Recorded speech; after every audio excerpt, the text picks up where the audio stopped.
Click করুন অ্যাপের bell আইকনে আর সাবস্ক্রাইব করুন এবিপি আনন্দ। সব সময় থাকুন খবরে।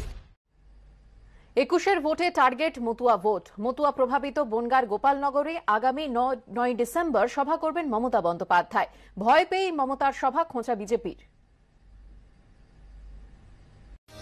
বাংলা নির্বাচনে অন্যতম ফ্যাক্টর মতুয়া ভোট, যে ভোটের অনেকটাই এখন বিজেপির দিকে ঝুঁকে। এই প্রেক্ষাপটে আগামী 9 ডিসেম্বর মতুয়া প্রভাবিত উত্তর 24 পরগনার বনগাঁর গোপালনগর হাই স্কুলের মাঠে সভা করবেন মমতা বন্দ্যোপাধ্যায়।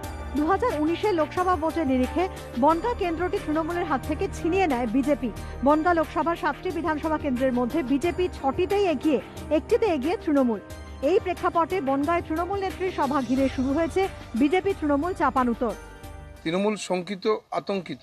ড্যামেজ কন্ট্রোল করবার জন্য দলের সর্বোচ্চ নেত্রীকে নিয়ে এসে এই জেলার বিস্তীর্ণ এলাকার মানুষ সেই সভায় উপস্থিত করে প্রমাণ করতে চাইছেন যে তৃণমূল কংগ্রেস এখনও বেঁচে আছেন। কিন্তু প্রকৃত অর্থে তৃণমূল কংগ্রেস অন্তঃসার শূন্য হয়েছে, মানুষ তৃণমূল কংগ্রেসের সঙ্গে নেই। দিলীপ ঘোষ হলো বাংলার বিজেপির সবথেকে বড় অপসংস্কৃতির বড় আবিষ্কার।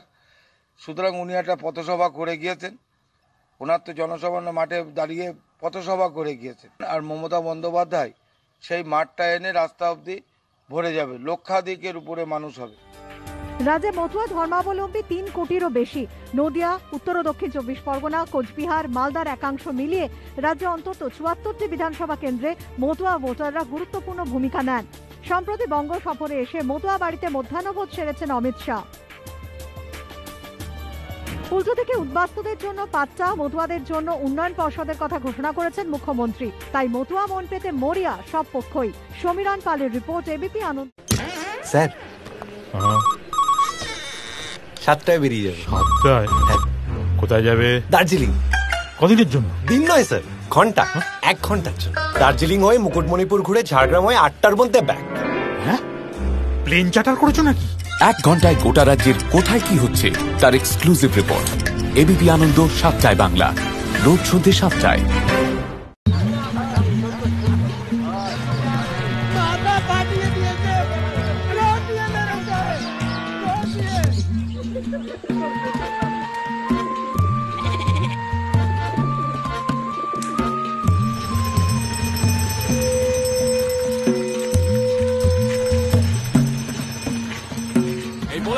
আমরা কিন্তু ছেড়ে কথা বলবো না।